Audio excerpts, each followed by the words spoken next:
This momentous decree is a beacon of light to millions of Negro slaves who had been seared in the flames of withering injustice.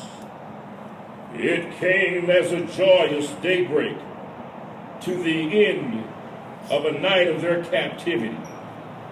But 100 years later, the Negro is still not free. 100 years later, the life of the Negro is still badly crippled by the manacles of segregation and the chains of discrimination.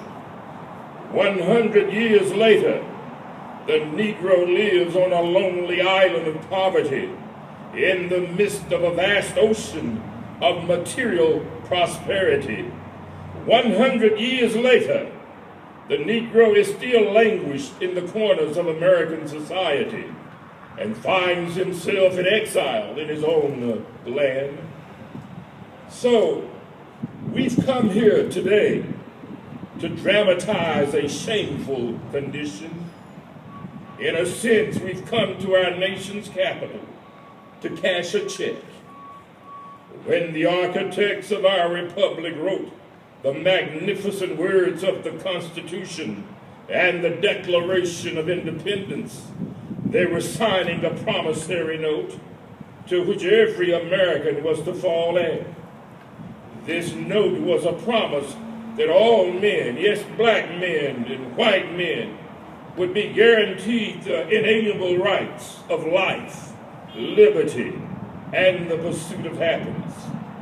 It is obvious today that America has defaulted on this promissory note insofar as her citizens of color are concerned.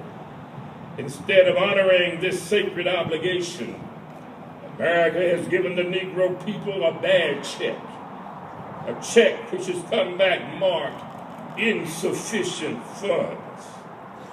But we refuse to believe that the Bank of Justice is bankrupt.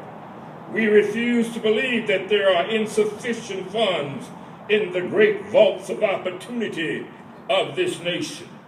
So, we've come to cash this check, a check that will give us upon demand the riches of freedom and the security of justice.